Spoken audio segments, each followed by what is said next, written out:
जय हिंद दोस्तों तारीख है आज 22 अगस्त, दिन है शनिवार का।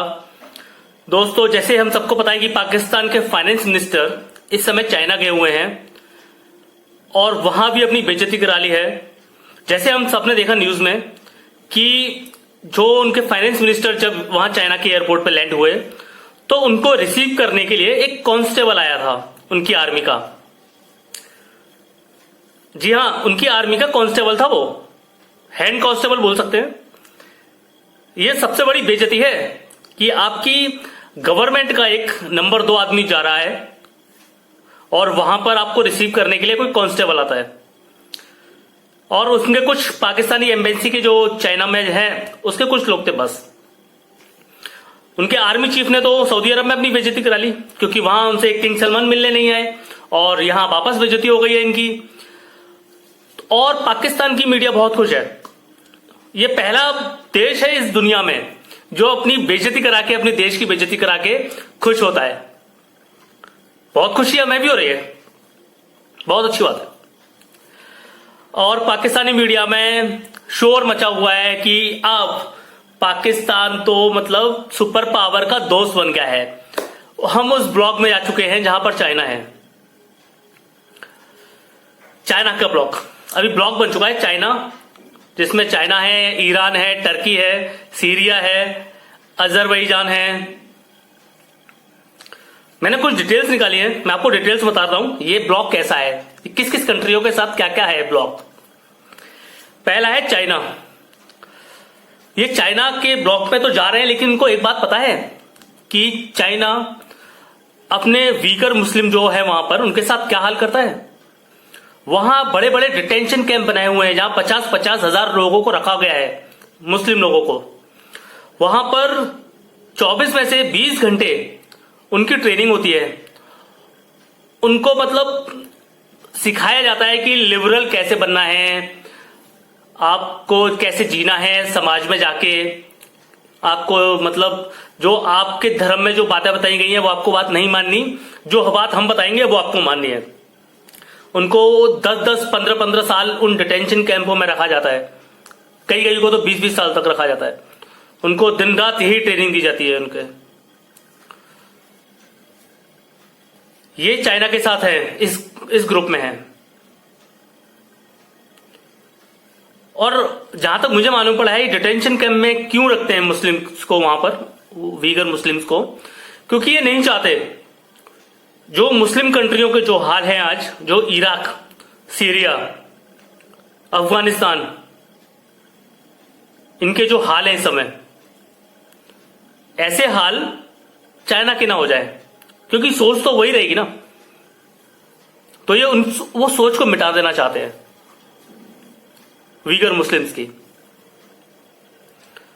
चाइना हो गया, ये चाइना का ब्लॉक है। एक और कंट्री का नाम लूंगा मैं, इसके बाद लूंगा नॉर्थ कोरिया। नॉर्थ कोरिया भी चाइना के ही ब्लॉक का है, एक पार्ट है। वो भी चाइना के ब्लॉक में है नॉर्थ कोरिया। और हम सबको क्या, पूरे वर्ल्ड को मालूम है कि नॉर्थ कोरिया में क्या हाल है। चाइना में तो भी उनकी गवर्नमेंट का मतलब CNN वगैरह, BBC वगैरह कुछ मीडिया वाले चले जाते हैं चाइना में, कुछ रिपोर्ट कर लेते हैं। पर नॉर्थ कोरिया में तो उनके यहां कोई ऐसी मीडिया एजेंसी है ही नहीं, परमिशन ही नहीं वहां पर। तो अगर आप वहां नॉर्थ कोरिया घूमने जाएंगे ना तो आपका मोबाइल, आपका कैमरा सब रखवा लेंगे, आप कुछ भी लेके नहीं आ सकते हो। ये ग्रुप है चाइना का। अच्छा जी, इसके बाद एक और कंट्री पे आ जाता हूं मैं। नंबर 3 कंट्री है, तीसरी है ईरान।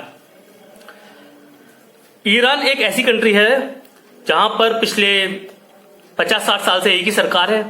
वहां पर आप सरकार के खिलाफ कुछ नहीं बोल सकते हैं। वहां पर इवन जिंदा लटका देते हैं, वहां मतलब लटका देते हैं सीधा कि बेटा तुमने सरकार के खिलाफ कुछ बोला है, लटका दो इसको।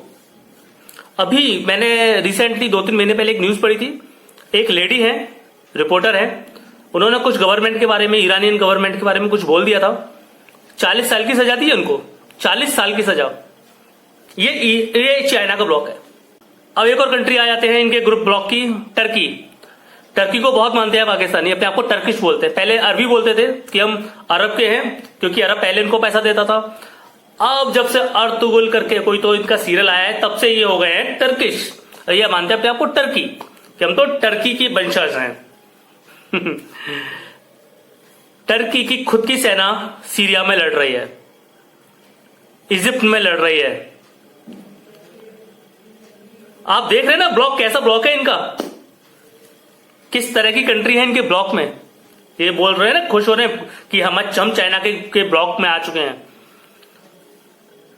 टर्की की खुद की लड़ाइयां हैं फ्रांस के साथ, साइप्रस के साथ, रोम के साथ, जो भी हाया सोफिया में किया। इसके बाद ग्रीस ने बोल दिया है कि हम कभी भी हमला कर सकते हैं टर्की पे, क्योंकि इसने उनकी जो नंबर 2 मस्जिद है, जिसको बहुत ज्यादा मानते हैं, जिस तरह से मुस्लिम मक्का मदीना को मानते हैं, ऐसे ही ग्रीस वाले हाया सोफिया चर्च को मानते हैं। ठीक है, सीरिया भी इनके ग्रुप में ही है। वैसे सीरिया, जहां पर 10 कंट्रियों की आर्मी आके बैठी हुई है, जहां पर सब नेस्तनाबूद हो चुका है, सब खत्म हो चुका है, कुछ भी नहीं बचा। ये भी इनका ब्लॉक में आता है, सीरियन के ब्लॉक में। अजरबैजान, अजरबैजान भी इनके ब्लॉक में है। टर्की का ना, टर्की की पूरी इन्वेस्टमेंट अजरबैजान में, वहां पर कोई दूसरा घुस ही नहीं सकता है। चाइना हो, अमेरिका हो, कोई नहीं घुस सकता वहां पे। ऑलरेडी टर्की ने अपना जाल पूरा बिछाया हुआ, खरीदा हुआ है अजरबैजान को पूरी तरह से। तो दोस्तों ये तो इनके ग्रुप्स हैं, ये इनके ग्रुप्स हैं, ये इनका ब्लॉक है, चाइना के साथ का ब्लॉक। वैसे मैं नहीं मानता कि इंडिया के किसी ब्लॉक में है, लेकिन अगर इनके कोई समझ सकता है कि हाँ चलो इंडिया भी एक ब्लॉक में है, तो किसके साथ है पता है कौन है? ऑस्ट्रेलिया है, न्यूजीलैंड है, अमेरिका है, जापान है, इजराइल है। ये ब्लॉक है। अगर इंडिया किसी ब्लॉक में आएगा तो, वैसे इंडिया ना कभी किसी ब्लॉक में था, ना है और ना आएगा। चाइना भले कितनी बड़ी फोर्स हो, भले कितनी बड़ी ताकत हो, साफ बोल दिया है इंडियन गवर्नमेंट ने। अमेरिका ने बोला था ना कि हम आपकी मतलब बातचीत कराते हैं हम आप दोनों की, साफ मना कर दिया कि नहीं, ये हमारा मसला है और हम ही इसको सॉल्व करेंगे और बहुत जल्दी सॉल्व करेंगे।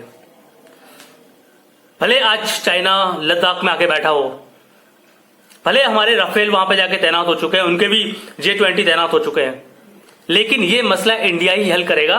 हमें किसी की जरूरत नहीं है।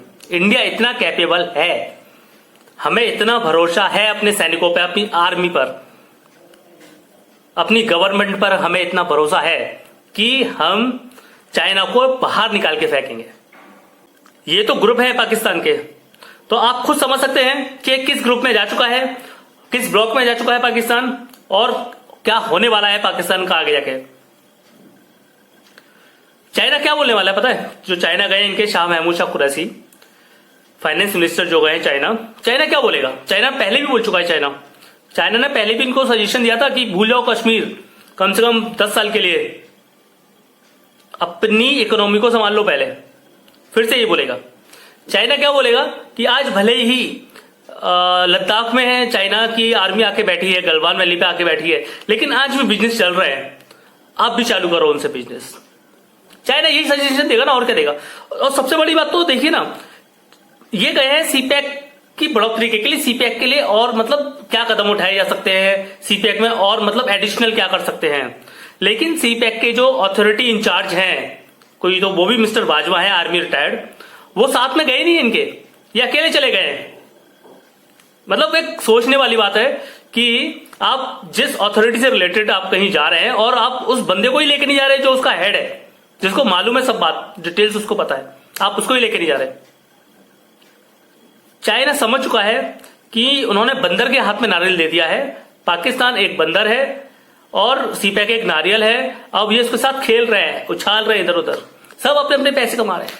जा चुके हैं नवाज शरीफ, इससे पहले जो भी इनके पीएम रहे, और अब इमरान की सरकार, वहां पर तो है ये पीएम या मंत्री कोई बनता है ना, तो वो बनता है एक तो अमेरिकन सिटीजनशिप लेने के लिए, अमेरिकन या कनेडियन सिटीजनशिप लेने के लिए, और 500,000 करोड़ रुपए अपनी जेब में बनाने के लिए।